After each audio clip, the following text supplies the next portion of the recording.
ઓમ શાંતિ। આજની તારીખ 3 જાન્યુઆરી 2021। પ્રાતઃ મુરલી અવ્યક્ત બાપદાદા રિવાઈજ 5-10-87 મધુબન। બ્રાહ્મણ જીવનનું સુખ, સંતુષ્ટતા અને પ્રસન્નતા। આજે બાપદાદા ચારે તરફના પોતાના અતિ લાડલા શીખી લીધા બાળકો, બ્રાહ્મણ બાળકોમાંથી વિશેષ બ્રાહ્મણ જીવનની વિશેષ આત્માઓને વીણી રહ્યા હતા, જે સદા સંતુષ્ટતા દ્વારા સ્વયં પણ સદા સંતુષ્ટ રહે છે અને બીજાઓને પણ સંતુષ્ટતાની અનુભૂતિ પોતાની દ્રષ્ટિ, વૃત્તિથી અને કૃતિ દ્વારા સદા કરાવતા આવ્યા છે। તો આજે એવી સંતુષ્ટ મણીઓની માળા પરોવી રહ્યા હતા, જે સદા સંકલ્પમાં, બોલમાં, સંગઠનમાં, સંબંધ, સંપર્કમાં, કર્મમાં સંતુષ્ટતાના ગોલ્ડન સુવર્ણ પુષ્પ બાપદાદા દ્વારા પોતાના ઉપર વર્ષાવવાનો અનુભવ કરતા અને સર્વ પ્રત્યે સંતુષ્ટતાના ગોલ્ડન પુષ્પોની વર્ષા સદા કરતા રહે છે। એવી સંતુષ્ટ આત્માઓ ચારે તરફમાં કોઈને કોઈ નજર આવી માળા મોટી ન બની, નાની એવી માળા બની। બાપદાદા વારંવાર સંતુષ્ટ મણીઓની માળાને જોઈ હર્ષિત થઈ રહ્યા હતા, કારણ કે એવી સંતુષ્ટ મણીઓ જ બાપદાદાના ગળાનો હાર બને છે, રાજ્ય અધિકારી બનીને અને ભક્તોના સિમરણની માળા બને છે। બાપદાદા બીજા બાળકોને પણ જોઈ રહ્યા હતા, જે ક્યારેક સંતુષ્ટ અને ક્યારેક અસંતુષ્ટના સંકલ્પ માત્ર છાયાની અંદર આવી જાય છે અને પછી નીકળી જાય છે, ફસાઈ નથી જતા। ત્રીજા બાળકો ક્યારેક સંકલ્પની અસંતુષ્ટતા, ક્યારેક સ્વયંથી અસંતુષ્ટતા, ક્યારેક પરિસ્થિતિઓ દ્વારા અસંતુષ્ટતા, ક્યારેક સ્વયંની હલચલ દ્વારા અસંતુષ્ટતા અને નાની મોટી વાતોથી અસંતુષ્ટતા આ જ ચક્રમાં ચાલતા અને નીકળતા અને પછી ફસાતા રહે છે। એવી માળા પણ જોઈ તો 3 માળાઓ તૈયાર થઈ। મણીઓ તો બધા છે, પરંતુ સંતુષ્ટ મણીઓની ઝલક અને બીજા 2 પ્રકારના મણીઓની ઝલક શું હશે, આ તો તમે પણ જાણી શકો છો। બ્રહ્મા બાપ વારંવાર 3 માળાઓને જોતા હર્ષિત પણ થઈ રહ્યા હતા, સાથે સાથે પ્રયત્ન કરી રહ્યા હતા કે બીજા નંબરની માળાની મણીઓ પહેલી માળામાં આવી જાય। રૂહાન ચાલી રહી હતી, કારણ કે બીજી માળાની કોઈ મણી ખૂબ થોડીક અસંતુષ્ટતાની છાયા માત્રના કારણે પહેલી માળાથી વંચિત રહી ગઈ છે। આને પરિવર્તન કરી કેવી રીતે પણ પહેલી માળામાં લાવે, એકના ગુણ, વિશેષતાઓ, સેવા બધાને સામે લાવતા ઘડીએ જ બોલ્યા કે આને પહેલી માળામાં કરી લઈએ। એવી 25-30 જેટલી મણીઓ હતી, જેના ઉપર બ્રહ્મા બાપની વિશેષ રૂહાન ચાલી રહી હતી। બ્રહ્મા બાપ બોલ્યા, પહેલા નંબરની માળામાં આ મણીઓને પણ નાખવી જોઈએ, પરંતુ પછી સ્વયં જ હસતા એમ બોલ્યા કે બાપ એમને અવશ્ય પહેલામાં લાવીને દેખાડશે। તો એવી વિશેષ મણીઓ પણ હતી। એમ રૂહાન ચાલતા એક વાત નીકળી કે અસંતુષ્ટતાનું વિશેષ કારણ શું છે, જ્યારે કે સંગમ યુગનું વિશેષ વરદાન સંતુષ્ટતા છે, છતાં પણ વરદાન પ્રાપ્ત વરદાની આત્માઓ બીજા નંબરની માળામાં કેમ આવી? સંતુષ્ટતાનું બીજું સર્વ પ્રાપ્તિઓ છે, અસંતુષ્ટતાનું બીજ સ્થૂળ કે સૂક્ષ્મ અપ્રાપ્તિ છે। જ્યારે બ્રાહ્મણોનું ગાયન છે, અપ્રાપ્ત નથી કોઈ વસ્તુ બ્રાહ્મણોના ખજાનામાં અથવા બ્રાહ્મણોના જીવનમાં, છતાં અસંતુષ્ટતા કેમ? શું વરદાતાએ વરદાન આપવામાં અંતર રાખ્યું કે લેવાવાળાઓએ અંતર કરી લીધું? શું થયું જ્યારે વરદાતા દાતાના ભંડાર ભરપૂર છે, એટલા ભરપૂર છે જે તમારા અર્થાંત શ્રેષ્ઠ નિમિત્ત આત્માઓના જે લાંબા કાળના બ્રહ્માકુમારી બની ગયા, તેમની 21 જન્મીઓની વંશાવલી અને પછી તેમના ભક્તોની પણ વંશાવલી, તેઓ પણ તે પ્રાપ્તિઓના આધાર પર ચાલતા રહેશે। આટલી ઊંચી પ્રાપ્તિ છતાં પણ અસંતુષ્ટતા કેમ? અખૂટ ખજાનો સર્વને પ્રાપ્ત છે, એક જ દ્વારા, એક જ જેવો, એક જ સમયે, એક જ વિધિથી, પરંતુ પ્રાપ્ત થયેલ ખજાનાને દર સમયે કાર્યમાં નથી લગાવતા, અર્થાત સ્મૃતિમાં નથી રાખતા। મુખથી ખુશ થાય છે, પરંતુ દિલથી ખુશ નથી થતા। દિમાગની ખુશી છે, દિલની ખુશી નથી, કારણ પ્રાપ્તિઓના ખજાનાને સ્મૃતિ સ્વરૂપ બની કાર્યમાં નથી લગાવતા. સ્મૃતિ રહે છે પરંતુ સ્મૃતિ સ્વરૂપમાં નથી આવતા. પ્રાપ્તિ બેહદની છે પરંતુ તમે ક્યાંક ક્યાંક હદની પ્રાપ્તિમાં પરિવર્તન કરી લો છો. આ કારણે હદ અર્થાત અલ્પકાળની પ્રાપ્તિની ઈચ્છા બેહદની પ્રાપ્તિના ફળ સ્વરૂપ જે સદા સંતુષ્ટતાની અનુભૂતિ થાય તેનાથી વંચિત કરી દે છે. હદની પ્રાપ્તિ દિલોમાં હદ પાડી દે છે એટલે અસંતુષ્ટતાની અનુભૂતિ થાય છે. સેવામાં હદ પાડી દે છે કારણ કે હદની ઈચ્છાનું ફળ મન ઈચ્છિત ફળ નથી પ્રાપ્ત થતું. હદની ઈચ્છાઓનું ફળ અલ્પકાળની પૂર્તિવાળું હોય છે એટલે હમણાં સંતુષ્ટતા હમણાં અસંતુષ્ટતા થઈ જાય છે.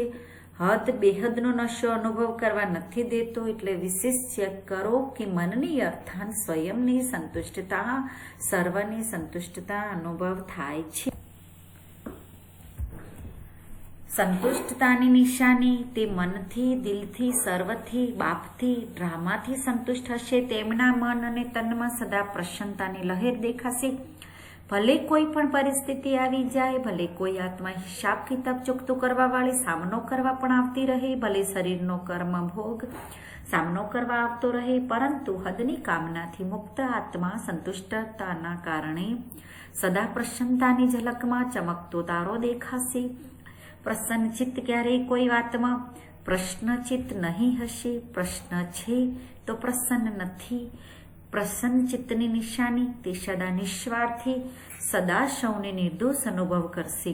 કોઈ બીજાની ઉપર દોષ નહીં રાખશે, ન ભાગ્ય વિધાતાની ઉપર કે મારું ભાગ્ય આવું બનાવ્યું, ન ડ્રામા ઉપર કે મારો ડ્રામામાં પાર્ટ જ આવો છે, ન વ્યક્તિ પર કે આનો સ્વભાવ સંસ્કાર આવો છે, ન પ્રકૃતિની ઉપર કે પ્રકૃતિનું વાયુમંડળ એવું છે, ન શરીરના હિસાબ કિતાબ પર કે મારું શરીર જ આવું છે.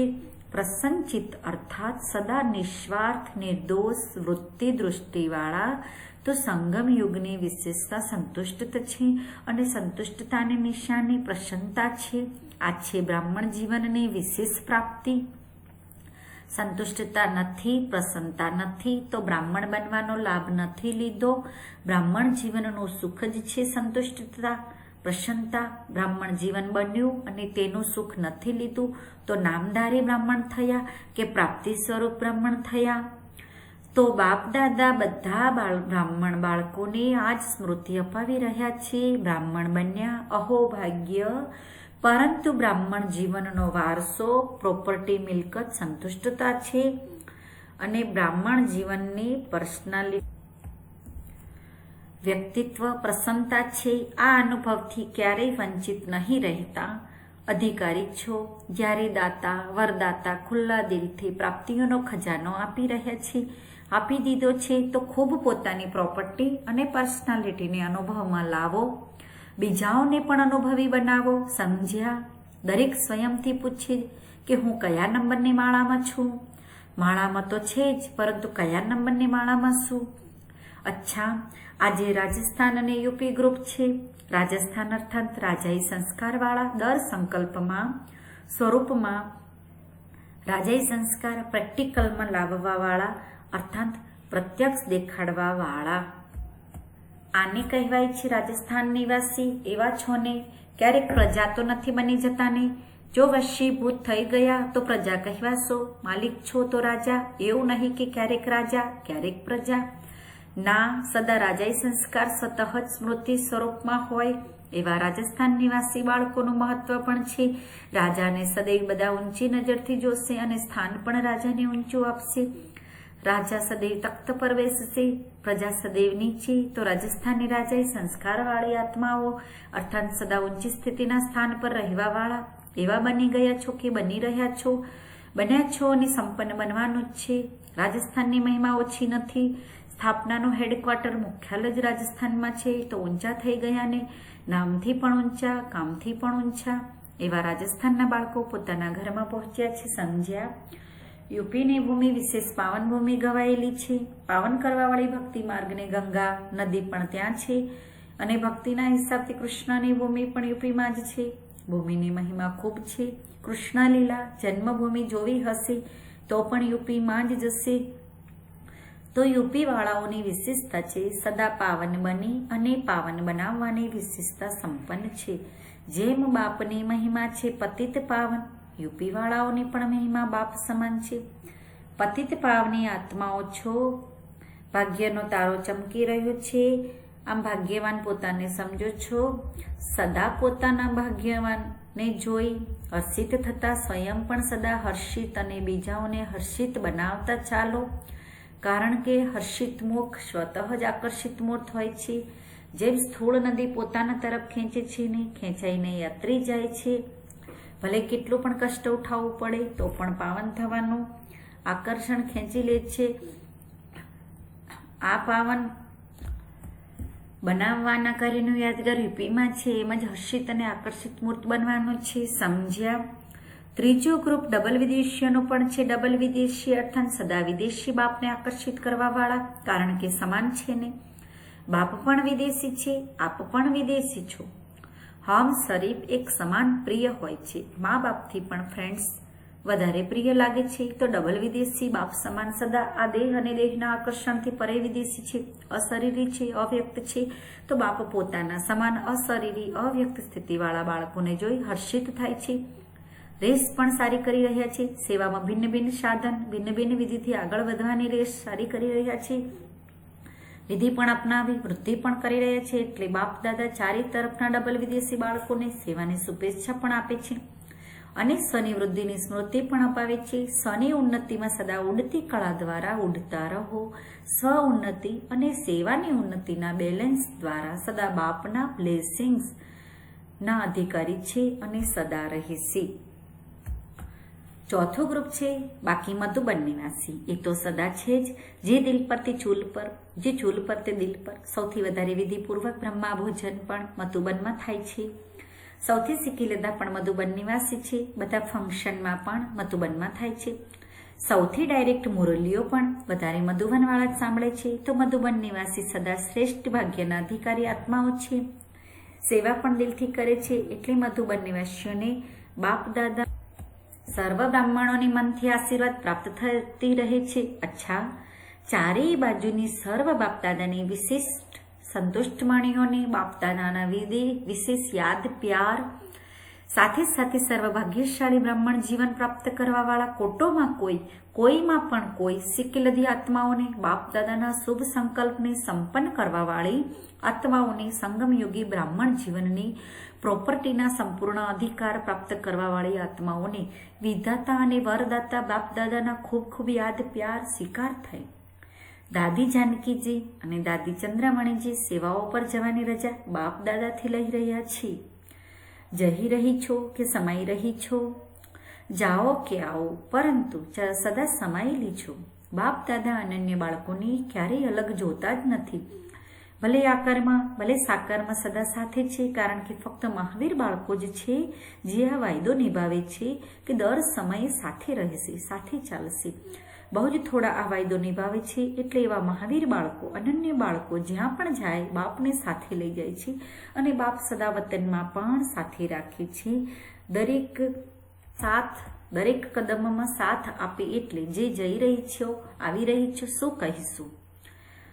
એટલે કહ્યું કે જઈ રહી છો કે સમાઈ રહી છો. એમ જ સાથે રહેતા રહેતા સમાન બની સમાઈ જશો. ઘરમાં થોડા સમય માટે રેસ્ટ કરશો, સાથે રહેશો, પછી તમે રાજ્ય કરજો અને બાપ પરથી જોશે. પરંતુ સાથનો થોડા સમયનો અનુભવ કરજો. અચ્છા, આજે બાબા તમને કમાલની માળા બનાવી. તમે લોકો પણ તો માળા બનાવો છો ને. માળા હમણાં તો નાની છે, હવે મોટી બનશે. હમણાં જે થોડા ક્યારેક બેહોશ થઈ જાય છે એમને થોડા સમયમાં પ્રકૃતિનો કે સમયનો અવાજ હોશમાં લઈ આવશે. પછી માળા મોટી બની જશે. અચ્છા, જ્યાં પણ જાઓ બાપના વરદાનની તો છો જ. તમારા દરેક કદમથી બાપના વરદાન બધાને મળતા રહેશે. જોશો તો પણ બાપના વરદાન દ્રષ્ટિથી લેશે, બોલશો તો બોલથી વરદાન લેશે, કર્મથી પણ વરદાન જ લેશે. ચાલતા ફરતા વરદાનોની વર્ષા કરવા માટે જઈ રહી છું.